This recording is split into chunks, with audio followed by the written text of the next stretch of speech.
What's the hardest lesson you've learned about money so far? Oh gosh, if you don't keep track of your spending habits, it's all downhill from there. What does financial success mean to you? Being able to do whatever I want with my time. Time does not equal money. I want to be able to do whatever I want, whenever I want. Will Rogers said, too many people spend money they earn to buy things they don't want to impress people they don't like. Can you think of a time where you've ever done this? Actually, no, because that is something I've thought about before, and it's something that I actively avoid. So I don't think so, but I could be wrong about that. If you had to describe your relationship with money using an emoji, what would you choose? You know the one that has money eyes and the tongue sticking out, and it's like I like money on the tongue? That's how I feel about money all the time. Do your parents make you contribute financially to the household? Actually, no. I just have to get my own gas, which is really nice, although I do end up buying a lot of food sometimes. Okay, so you're getting a free ride is what I'm hearing. You're getting a free ride. I'm getting a free ride, and I'm real grateful for it. Trust me. Welcome to another episode of Money You Should Ask, where everyone has something they can teach you. I'm your host, Bob Wheeler. In this episode, we are going to explore why we do what we do when it comes to money. As a CPA for the past 30 years, wait, let me say 25 because that makes me sound younger. I have seen it all when it comes to money and emotions. And if you think I'm talking about my clients, I'm not. I'm talking about myself. My relationship with money has been, and sometimes still is, an emotional roller coaster. Maybe that's something you're also familiar with. Good news. You and I are not the only ones. Our next guest is going to share their money beliefs, money blocks, and life challenges as well. Buckle your seatbelt and enjoy the ride.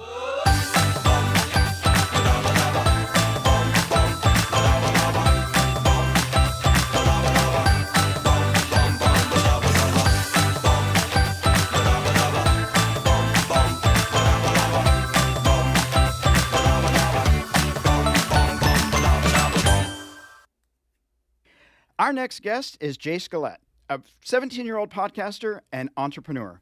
After starting his first podcast in March of 2021, he interviewed knowledgeable guests on topics ranging from personal improvement to finance and investing. Chase has worked with industry influencers like Natasha Grano and Michael Graziano, along with successful entrepreneurs like Ian Stanley. After joining the Teen Financial Freedom Team in August of 2021, he has continued to podcast and work with entrepreneurs. In addition to his podcasting track record, Chase has pursued a successful academic career and work at the family business for most of the year. He has also experimented with multiple different side hustles, including couch flipping and a lawn care business. Chase, welcome to the show. Thank you so much for having me, Bob. Thank you. So I just got to ask you, so I know what cow tipping is, but I don't know what couch flipping is. Is this a thing? What's going on? Couch flipping. So, couch flipping is a little side hustle that I discovered by accident by a recommendation from a friend who watched a YouTube video at some point to do a thing. And essentially what it is, I mean, I don't know exactly what you want me to explain, but I'll just give everyone a rundown. It's pretty simple. I mean, it's somewhat self-explanatory. Couch flipping is where you go in and you just try to buy a couch at a low price point and then just sell it at a higher one. And obviously, it's a whole lot more complex than that. Like, that's the most basic way you could possibly explain it. Buy low, sell high. Okay, there you go. I didn't know if you were like reupholstering. I don't know if you're cleaning it up. You're flipping couches. Yeah. So essentially, what I do is in my local area, I use Craigslist and Facebook Marketplace, which, ironically, you have to be 18 to use Craigslist, Facebook Marketplace. So I'm not sure, going back to that, is it legal or not? I use my mom's Facebook Marketplace to find couches, and I use Craigslist to find couches in like a 20, sometimes even 30-mile radius of my house that are selling for low price points that just from initial pictures look good. And then what I'll do is I will contact the seller, ask them if I can come by, look at the couch, etc. And I will go down, I'll travel to wherever said couch is. Sometimes I get lucky and I'll have them within like 10 miles and it's like a 9-minute drive. But sometimes they're as far as 30 miles and I'm driving like 30, 45 minutes depending on traffic to go get these things. But I take my dad's truck, or sometimes I usually take my dad's truck and I either pull a trailer behind it or I just take the truck itself and I drive out to get this couch and I bring cash with me. If a couch is selling at $300, I'll bring like $200 in cash with me. because it sounds bad because it sounds like I'm, going out here to scam people. But in my experience, and we did this with my car too, like the car that I drive to this day, we showed up with, when we bought my car, I think it was selling for $8,000 and we showed up with $7,000 in cash and just bought the car on spot at $1,000 discount because we had cash on the spot and we were buying up front. So I go with cash to these locations and I'll talk to homeowners and essentially just do everything in my power to bond with them. Like I'll show up to look at their couch and I'll end up staying at people's houses for 20, 30 minutes and just talking to them because I'm a sociable person. I'll be honest. I bond with people pretty easily. And I'll offer like 100 to 150 less than what their like price point for the couch is, but it's like I'm here with cash in hand, Like some of these people have been trying to sell a couch for a month and a half or 2 months, and they just want it gone at this point. Yep. And so I can get couches that are in pretty good condition for really low price points that I take home, and then I clean them, whatever needs cleaning. If they're leather couches, even better, but I have a steam cleaner that I'll take out, and I'll clean it with that. Wipe it down, do whatever I can to make it look nicer, and then I'll just take as professional pictures as possible and relist it on Facebook Marketplace, or Craigslist, or another one. Oh gosh, how am I forgetting this name of the site? But I relist it basically. Okay.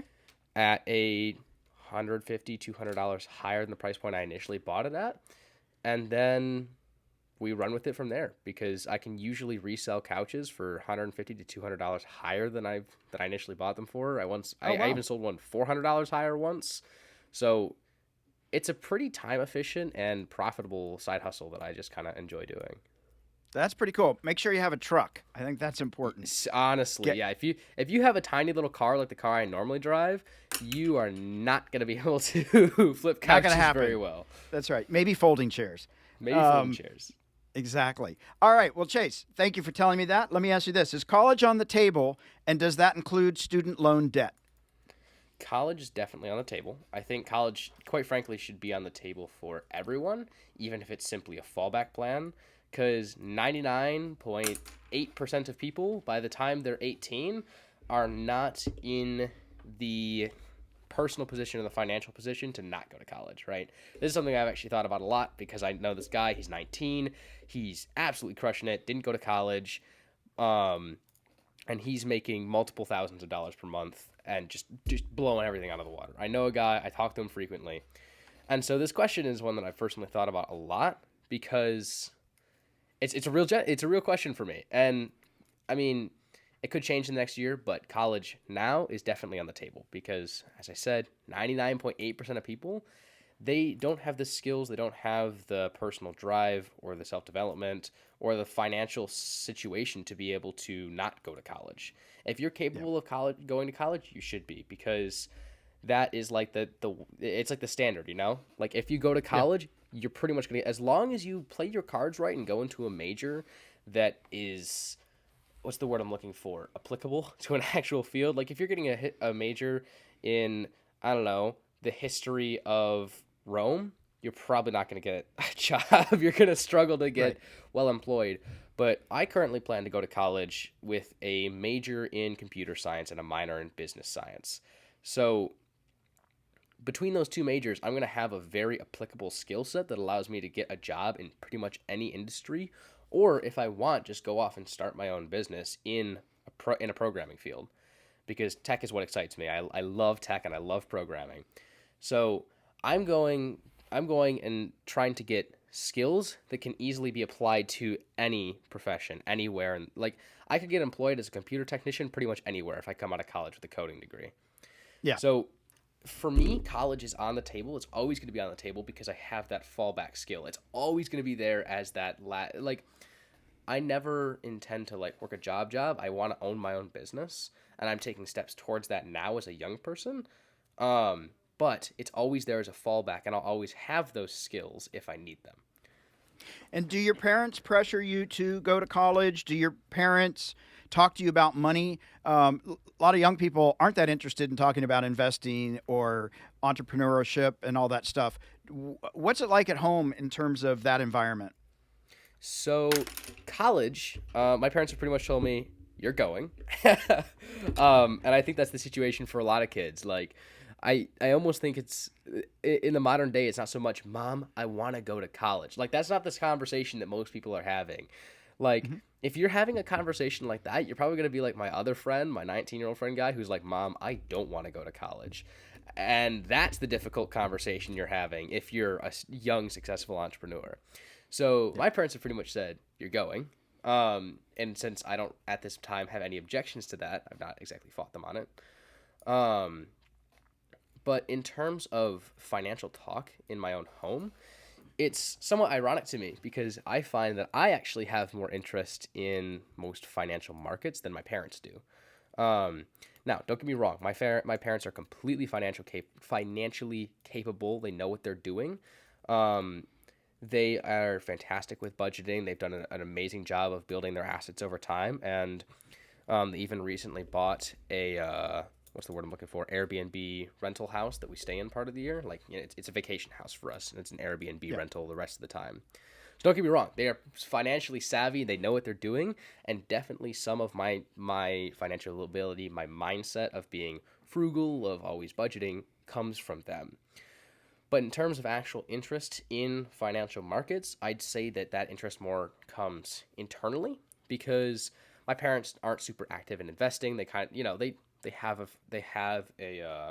401k that they put their money into, but beyond that, they don't do a whole lot of investing. They don't invest in crypto, and the real estate asset just came recently in the last year or so.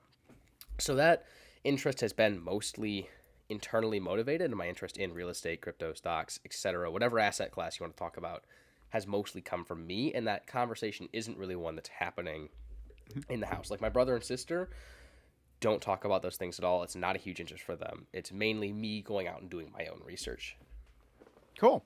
And you get to talk to a lot of cool people that are doing these kinds of things. So you get little tips and tools that other people might not. What would you say is one of the benefits of working in a family business? Like, what are some of the things that you've learned that maybe somebody else doesn't get that edge? Well, I would say that most people probably can't drive a tractor or plow a field or a forklift or run a, giant factory level donut machine. So I guess there are those actual technical skills that I can do. And then there's things like I've been working since I was like 13, like working. I was working 4 and 5 hour shifts at 13. Then at 14, I was up to like 6 hour shifts. And then at 15, it was like 8 hour shifts all week. Like my summers for the last 3 years have been 30 to 40 hour work weeks, Nice. Which I have, like, don't get me wrong, there's times where I'm really not feeling it, but it has imbued this work ethic in me because since 15, I've been in this family business, and during rush season, like, I'll be going to school. Our rush season is in the fall. So I'll be going to school, starting school, and our rush season starts at the same time that school starts. So I'll be going to school and then working 40, sometimes in extreme cases, like 50-hour work weeks at the family business while going to school. And so it's embedded in me this work ethic that, like, to me, a normal 40-hour work week isn't that intense. You know what I mean? In terms of the workload. Because in the past, I've worked 40 hours on top of going to school for another 40 hours. Like, I'm 17 and I've done 80-hour work weeks and more before, multiple times. So it's this sense of work ethic and like, oh man, I had to work 2 hours after school. Dang. Like, it's not that big of a deal for me. So working for long periods of time, working hard, having to be smart about the way that I'm doing things isn't something that's unfamiliar to me. And I've been in situations at the Orchard, because I have worked there for a long time, where I've actually had to manage other people and make decisions on the spot about things that are happening, like, angry customers, dealing with donut shortages. I have to be reactive and think on my feet with situations that are happening, and I'm trusted to do that. I've been doing this for a while. I'm an experienced member at the Orchard, and they trust me to make the right decision. And so I think being put in that kind of a situation as a young person is a bit unique. for me at least. At least for the area where I'm at, being put in situations where you're actually trusted to make important decisions pertaining to what's happening in the business has kind of molded me in a way where I'm able to think better on my feet. I'm able to manage people better, to where, like, when I'm in school, managing people as part of, say, a school project isn't that big of a deal for me because I'm used to managing 10 cashiers at once, dealing with angry customers and shortages and stuff. It's that is one of the biggest skills that I think I've been taught, is the ability to take charge in a strenuous situation, and also that ability to just work for long periods of time uninterrupted, focus in on what's important while also seeing the whole scene, you know? Yeah, absolutely. All right, but I do have to ask you this, because you drive a tractor. I've driven a tractor when nobody was looking. I sometimes put it into third gear, going over a hill when I shouldn't have. So did you ever take advantage and drag race your tractor when maybe in one of those moments you just you couldn't help it? I mean, it's a tractor. They're a lot of fun. I don't know that I've ever drag raced against another person on a tractor. Now, don't get me wrong. I could definitely see that happening. I don't think I've ever actually drag raced anyone. But usually when I'm driving a tractor, it's not like, so we have tractors that actually like cart people through the fields and stuff. I'm usually not doing that. You don't just get to have the tractor with just the little, like, I had free reign. Yeah. So I'm usually doing work. Like we have this giant lawnmower that we attach to the back of a tractor. That's think like a medium-sized car, like 2 cars wide. It's this huge mower that can mow entire apple rows at once, because we're primarily an apple farm. We have like 250 acres of apples. So normally that thing's attached to the tractor, but there's maybe been a time or two where I went a little bit faster than I maybe should have, pulling a giant mower. And we don't have to. Yeah, and we don't talk about that one time that I bumped that tree and it fell over. Exactly. Things happen. It was Mother Nature. Things happen on the farm, okay? So sometimes you don't know how those trees fell over. It just ended up like that.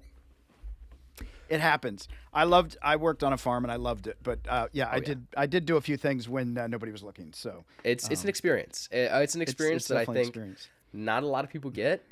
And like in the moment, it might suck. Like if you're baling hay, it sucks in the moment, but you look back on it and it's a fond memory, you know? It's pretty cool. That's awesome.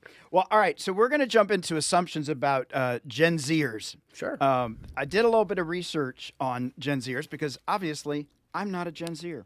Mm-hmm. So here's a couple of things, and I want to see if this resonates with you personally.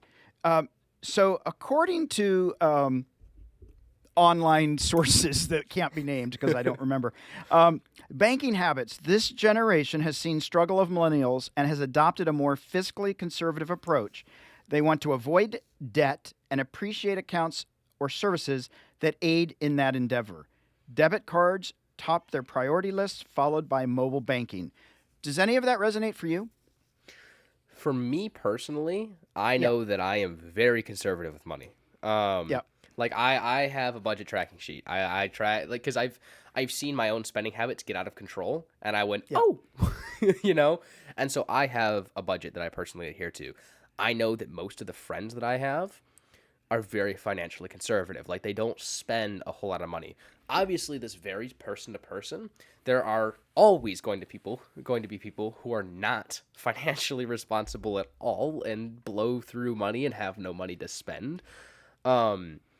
But for me, the majority of people that I'm around are financially conservative more than just outgoing and spending.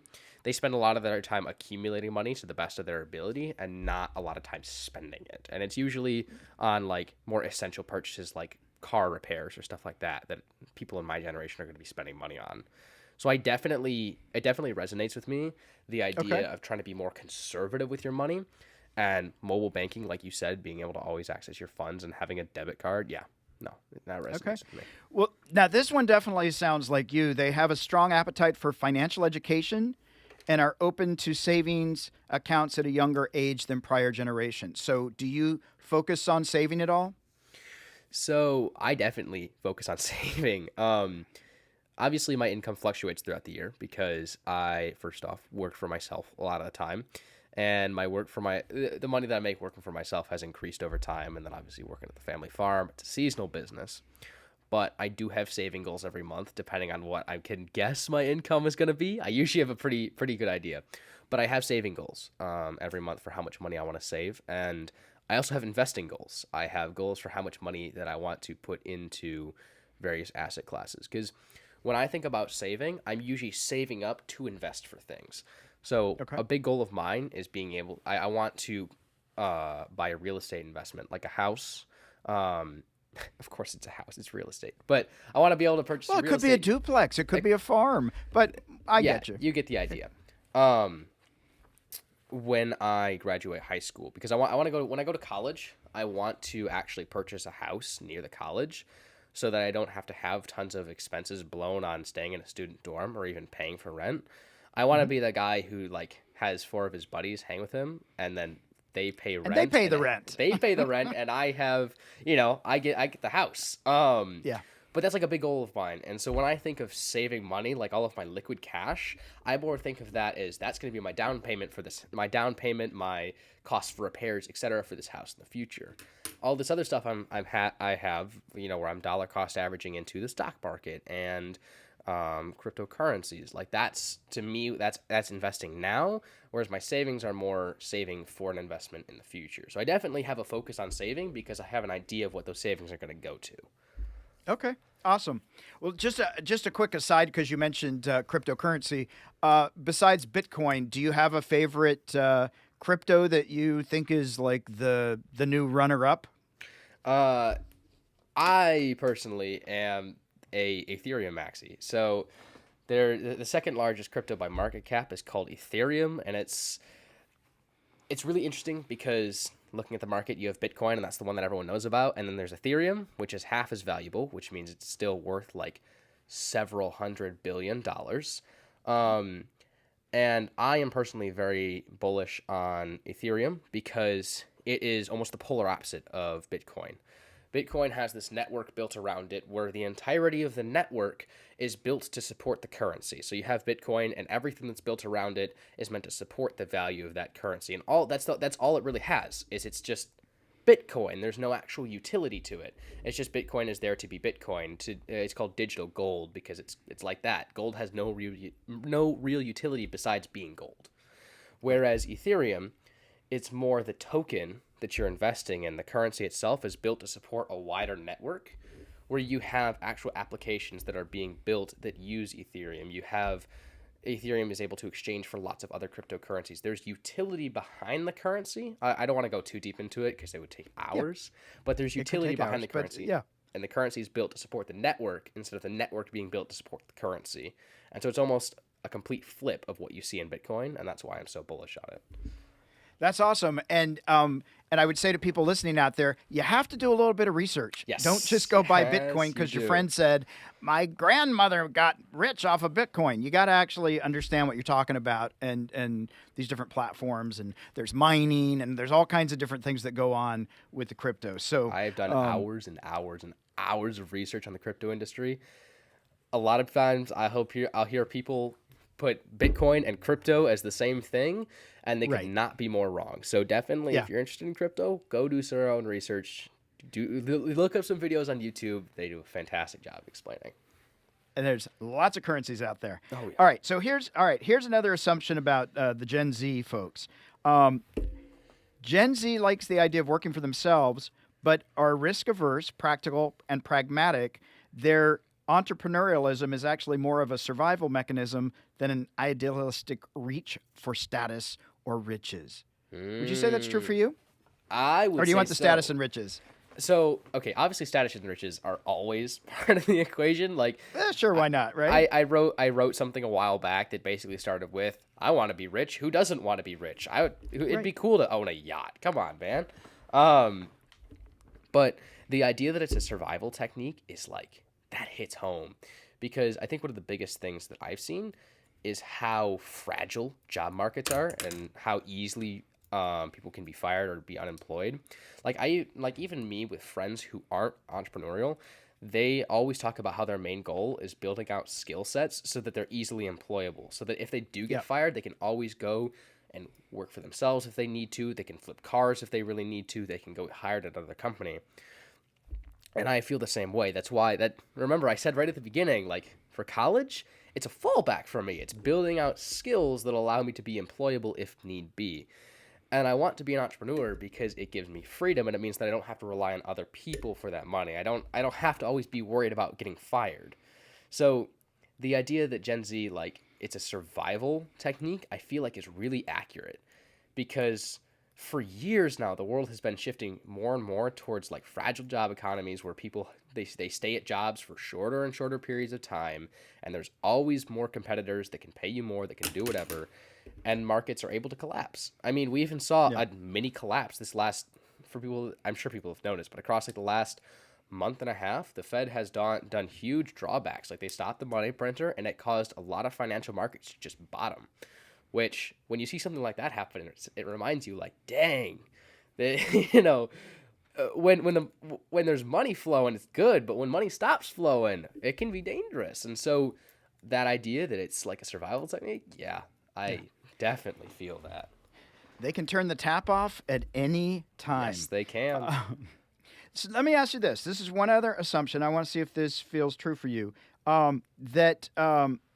That there's this desire for working for companies that maybe have more of an impact out in the world, or that are socially conscious, that more aware of, I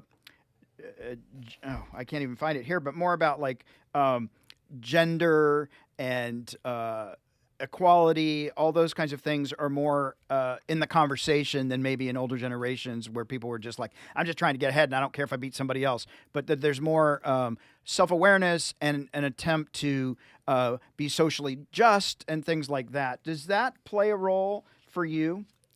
For me personally, definitely.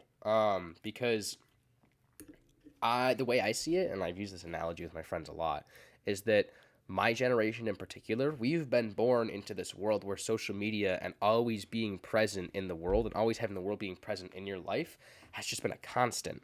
So as we've watched the world get more progressive, that's just been our life. You know what I mean? Right. So for me, it's always been a thing that like, oh, if you're super racist, you get canceled. Like, that's just a reality of my life, you know? And gender equality, it's always been a reality of my life. That's just how everything is. Like, you see it online. If people are really harsh and staunch about genders, you have a lot of people that don't like them. You know what I mean? Yeah. And so, while there's a lot of, obviously all super political topics, whatever, but all of this has been very present in my life. And I would say that a lot of Gen Z is more progressive than previous generations, because that's just something that's always been in our life. This idea of being super progressive or being more forward thinking is just constant here in the head, you know?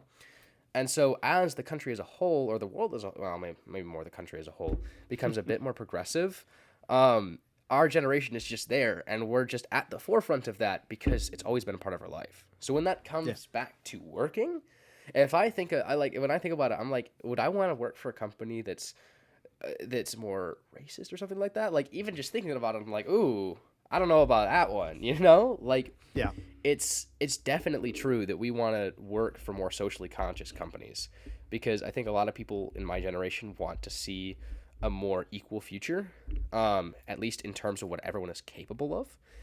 And that goes for being socially good and, like, more green thinking. I don't know why the words aren't coming to me right now, but, like, being more climate conscious of the climate, or in the effect that you're having on the actual world, because that's been another thing that my generation has seen a lot in our life, is like global concerns over the state of Mother Nature have been huge for my entire generation. And so thinking about that and always being conscious of that has been a reality of our entire lives. So being in a company that's more conscious of that is very forefront for us. Well, Chase, we are at the Fast Five. Fast Five, which is brought to you by Cube Money, a cash envelope system made easy. Real financial time awareness without the hassle of tracking expenses and carrying cash. All right, so Chase, we got 5. They're going to be fast. There's just 5. All right, let's see what happens. What's the hardest lesson you've learned about money so far? Oh gosh, if you don't keep track of your spending habits, it's all downhill from there. That is definitely true. What does financial success mean to you? Financial success to me is being able to do whatever I want with my time. Time does not equal money. I want to be able to do whatever I want whenever I want. Awesome.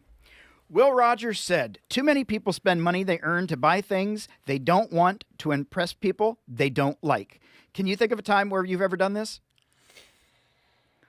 Actually, no, because that is something I've thought about before, and it's something that I actively avoid. So I don't think so, but I could be wrong about that. All right, but the intention is there not to do that. The intention's there. That's awesome. If you had to describe your relationship with money using an emoji, what would you choose? You know the one that has money eyes and the tongue sticking out, and it's like got, like money on the tongue. That's how I feel about money all the time. Nice. That's a good emoji. I like that one. Do your parents make you contribute financially to the household? Actually, no. I just have to get my own gas, which is really nice. Although I do end up buying a lot of food sometimes. Okay, so you're getting a free ride, is what I'm hearing. I'm getting a free ride, and I'm real grateful for it. Trust me. Okay. All right. Just checking. All right. So we're at the M&M moment. We're at our sweet spot, money and motivation. What is something that you can tell our listeners as a financial practical tip or a piece of wealth wisdom, something that you do that you found to be really helpful that other people could do? I think honestly, it all comes back to really keeping good track of my spending habits. Because that's something that I learned really quickly. There was this period where I was working a lot at the family orchard. I was working for myself, and I was part-time employee at this other company. And I was working all the time, but I was also making a lot of money. And because I was making a lot of money, I went, well, I can spend a lot of money, bro. I'm making X amount per month. I'm pretty much a god. And so my spending got really out of hand, and I spent way too much money in the span of a month, and ended up blowing like a third of what I'd earned, which was a lot. Like, that was a lot for how much I earned that month, and I went, whoo, and it went to my head. And so keeping track of my spending habits is like the biggest thing for me. And I have this nightly routine. Like, when I'm getting ready to go to bed, there's a couple things that I have to do before I go to bed. I gotta I gotta put all my calories into a spreadsheet, gotta put all my sleep hours into a spreadsheet, and I have to track all of my daily purchases in a spreadsheet. And by putting that in every single night, it's one of those last things that kind of comes into my brain. So like if I look at my spreadsheet and I see that I've gone out if I've eaten out like 4 days in a row, I start to be like, oh. And I see that those 4 $10 meals, $40 in the last 4 days, I'm like, whoa. We got to slow this down. And I've gotten a whole lot better at not doing that. But it's a really good, like, almost check yourself before you wreck yourself system, because I'm able to visually see every time that I spend. So, and having a goal budget for each month. Like, I'm like, okay, no more than $200 this month. Like, that's the thing. And I got to think about that in advance, because if I have a big purchase, like December, it's like $500 for this month because it's Christmas shopping time and I got to be ready. But like, if I know that I have a big purchase coming up, that means that I need to dial it back going out to get food. Like me and my sister, we can't get ice cream every other day. We got to be careful this month because we only have $200 to spend. So 1, tracking my money, and 2, having a goal budget for every single month is one of the most effective ways I found to curb my money spending habits, which means that I simultaneously have more money to invest, save, do whatever with. Like, that's the biggest thing for me is budgeting. Yeah. And maybe if you're crazy rich, you don't have to worry about budgeting because you can't spend your money fast enough. But I'm not crazy rich, so that's my number one tip. And I feel like most people aren't crazy rich, so budgeting is always a good idea. I love that. And, Chase, what I love about this whole conversation is there's such a intentionality and a self-awareness and being very conscious of the spending. And you didn't name it by name, but the fact that you and your sister go without ice cream, delayed gratification, not having to have everything in the moment is so important. And this ability to self-correct. The course is off, you're spending a little bit too much money, but you're looking at it and you're like, oh, wait a minute, I'm feeding the ego, not my budget. Let me step back a second and course correct. So, I think a lot of older folks out there still will look at the budget and go, yeah, I probably shouldn't spend. Yeah, let's do it anyway. And that ability to stop yourself and say, no, I actually see the bigger picture. I'm looking for the long run, the long haul, and actually being able to advocate for your future instead of just compelled to take care of any impulses in the moment.